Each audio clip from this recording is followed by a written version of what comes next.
আপনারা এখনো সাবেক প্রধানমন্ত্রী শেখ হাসিনা, উনি সাবেক প্রধানমন্ত্রী নাকি ফেসিবাদের যিনি হচ্ছেন একদম বোচার of this motherland, বোচার of Bangladesh, এই বাংলাদেশের হচ্ছে বোচার। 2000 মানুষকে উনি শুধুমাত্র চেয়ার টিকায় রাখার জন্য হত্যা করেছে। আপনারা কেন মিডিয়াতে যে ফেসিবাদী খুনি হাসিনা লেখা যায় না?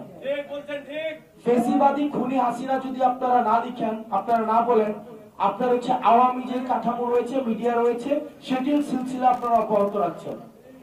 সুতরাং এই যে আমরা এই হাসিনার চ্যাপ্টার 5 আগস্ট ক্লোজ করে দিয়েছি, ছাত্রলীগের চ্যাপ্টার 5 আগস্ট ক্লোজ হয়ে গিয়েছে।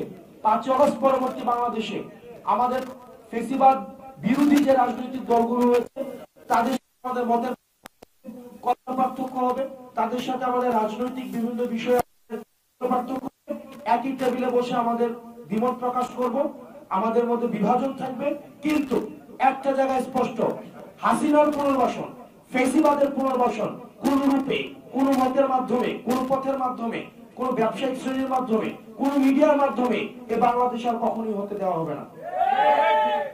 সেক্ষেত্রে হাসিনার ভাষণ যদি আমরা দেখি যে কোন মিডিয়াতে প্রচার করা হয়, আমরা ধরে নিব সেই মিডিয়া হাসিনাকে স্টিল ফ্যাসিলিটেট করছে, এবং জাতির আশা আকাঙ্ক্ষার বিরুদ্ধে অবস্থান নিয়েছে। আমাদের সুশীলতা বিবর্জিত, আমাদের সুশীলতাকে আমরা ছুঁড়ে ফেলে দিয়েছি বলে আমরা এই গণ অভ্যুত্থান করতে পেরেছি। সুতরাং হাসিনার প্রশ্নে নো সুশীলতা, এবং হাসিনা এবং ছাত্রলীগ একটা ডেড চ্যাপ্টার।